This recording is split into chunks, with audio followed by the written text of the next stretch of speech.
Hello, this is Tony Heller from RealClimateScience.com. In this video, I'm going to delve deeper into the tangled web of deception behind the Antarctica melting story. It's winter in Antarctica, and Yahoo News says scientists have confirmed that the ice is not reforming, leaving long stretches of the Antarctic coastline bare. That's pretty interesting given that temperatures around the Antarctic coastline are extremely cold. In some places, they're minus 50 degrees Celsius. Climate experts say that what's going on with Antarctic sea ice is a once in 7.5 million year event. Physical oceanographer Edward Doddridge says vast regions of the Antarctic coastline are ice-free for the first time in the observational record. To say unprecedented isn't strong enough. Dr. Edward Doddridge says it's gobsmacking. It's a fascinating story, except for the fact that it isn't true. Antarctica is surrounded by hundreds of miles of sea ice. Antarctic sea ice is growing very rapidly, and the extent is now above 17 million square kilometers. But according to NASA, in August 1966, satellite records show that the extent during August was less than 16 million square kilometers. During the 1960s, sea ice was measured by NASA satellites Nimbus 1, Nimbus 2, and Nimbus 3. This is an important piece of information which I'll come back to in a few minutes. According to that NASA paper, during August 1966, Antarctic sea ice extent was much lower than it is right now. Apparently, 1966 was more than 7.5 million years ago. The map on the left shows sea ice extent on August 30th, 2001, and the map on the right shows extent on the same date this year. As you can see, there's very little difference between sea ice extent now and what it was 22 years ago. In their November 1976 issue, National Geographic published these NASA satellite sea ice images of Antarctica. They showed that there was almost no sea ice around Antarctica during January 1976. And this was their satellite imagery of peak Antarctic sea ice during September 1976. It wasn't terribly different from current sea ice extent. This animation flashes back and forth between September 1976 and August 2023.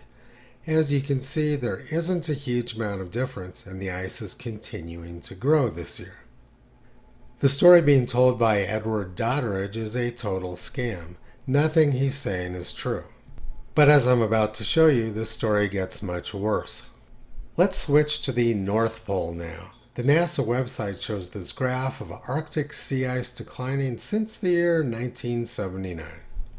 And they say, this graph shows the size of the Arctic sea ice each September since satellite observations started in 1979.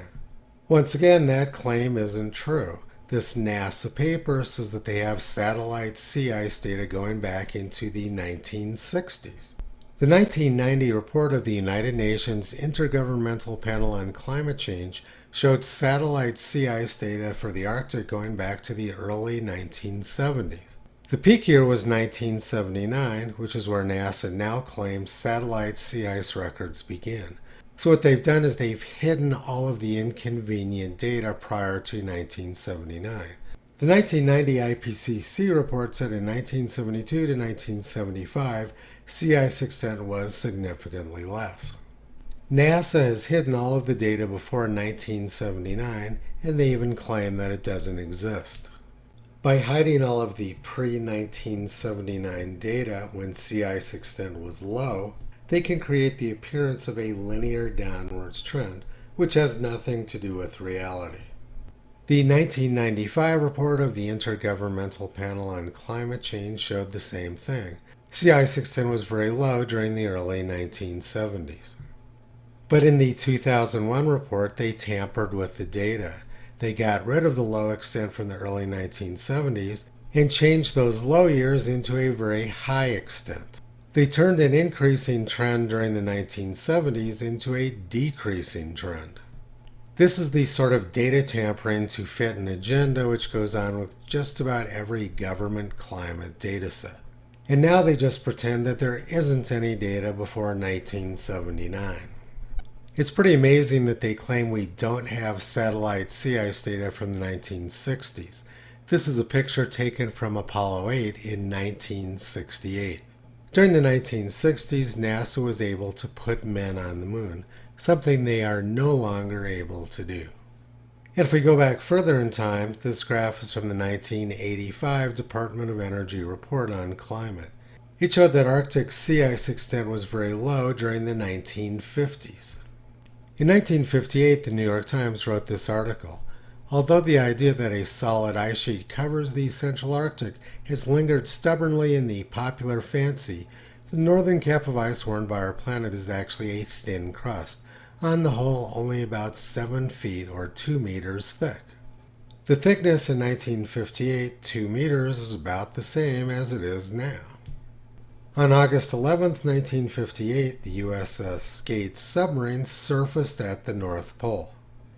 And if we go back further in time to around the time when Stonehenge and the pyramids were built, the Arctic may have been ice-free. July temperatures along the northern coastline of Russia may have been 2.5 to 7 degrees Celsius warmer than they are now. And trees grew all the way to the edge of the Arctic Ocean in Canada. Now the tree line is 80 to 100 kilometers further south. The whole polar melting story is a complete scam. Ice does not melt at minus 30 degrees Celsius. People like Edward Doddridge know they can get their 15 minutes of fame by spreading gross climate misinformation. NASA knows they can get billions of dollars in funding by erasing and rewriting history. There's more sea ice now around Antarctica than there was in 1966. If that was 7.5 million years ago, that makes me over 8 million years old. Toto is getting pretty old too. He's been pulling back the curtain on the climate scam for more than 15 years. You can visit him, Kyrie, Caesar, Toki Upala, and the 4 new puppies on the web at realclimatescience.com.